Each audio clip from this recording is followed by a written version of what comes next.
The Lone Ranger. The Lone Ranger stars Armie Hammer as the title character and Johnny Depp as his trusty Native American sidekick Tonto. The story of the movie is told from the perspective of an older Tonto reminiscing about his adventures from the past.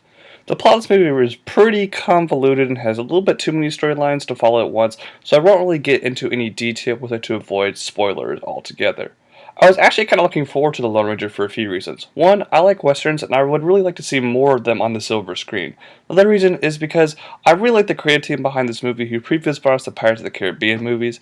And finally, if you didn't know me, I also collect and review LEGO sets on my channel LegoLee329, and LEGO made some fantastic sets based off these movies.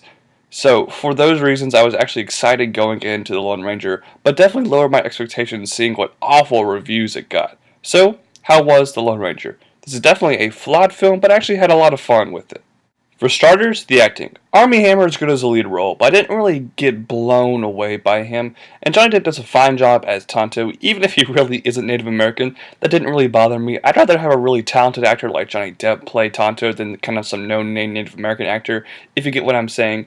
William Fichtner does a pretty good job as the main villain, Butch Cavendish, and he does some very creepy scenes that are definitely not appropriate for children, so if you're taking like your son, your daughter, or like your little cousin or nephew or something to this movie, I would probably go see Despicable Me 2 or Monsters University instead of seeing this because they might be a little bit creeped out. Other performances such as Tom Wilkinson's Latham Cole, Ruth Wilson's Rebecca Reed, and James Badgell's John Reed all do a good job in their roles. Helena Bonham Carter does a fine job as Red, but her screen time is very limited and her character wasn't really needed for this movie's plot. She could have been completely cut out of the movie entirely and I probably wouldn't really have noticed. And the characters in this movie are all well acted and pretty well developed. Armie Hammer and Johnny Depp do a good job as the film's main duo, even if the script kind of forces the relationship a little bit too quickly. It's a little bit awkward at some points and didn't quite buy it until the end, but it was still pretty good.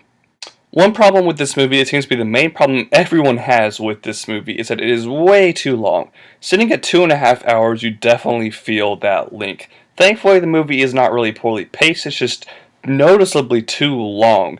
And one thing that was really great about the first Pirates of the Caribbean movie is that it was very long but you didn't really notice, but the second and third Pirates of the Caribbean movies and this movie are definitely noticeable. Notice the length really just a lot, and there's definitely a lot of the stuff in the movie that definitely could have been cut out, such as the old Tonto or Red Harrington, Helena Bonham Carter's character. Those characters completely could have been cut out of this movie and trimmed it down about 20 minutes, would have been a perfect length at about 2 hours and 10 minutes, but 2.5 hours is just way too long for this film.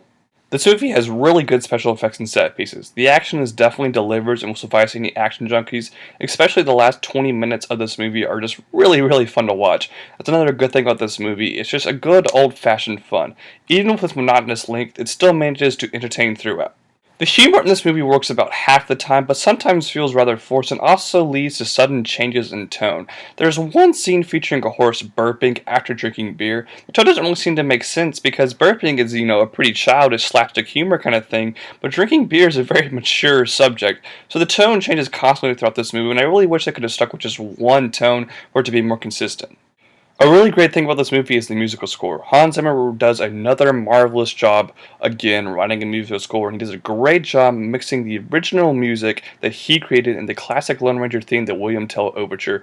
Really great score to this movie. Overall, The Lone Ranger is a flawed movie, but I had a good fun time with it. I give it a 7 out of 10. I would definitely recommend going to see this movie as a matinee showing, but don't pay full price for this film. Have you guys seen The Lone Ranger? If you do, tell me what you guys think. What's your favorite Western movie? Leave your answers in the comments below, and check out my other movie reviews, and don't forget to subscribe. I'll see you guys later. Bye.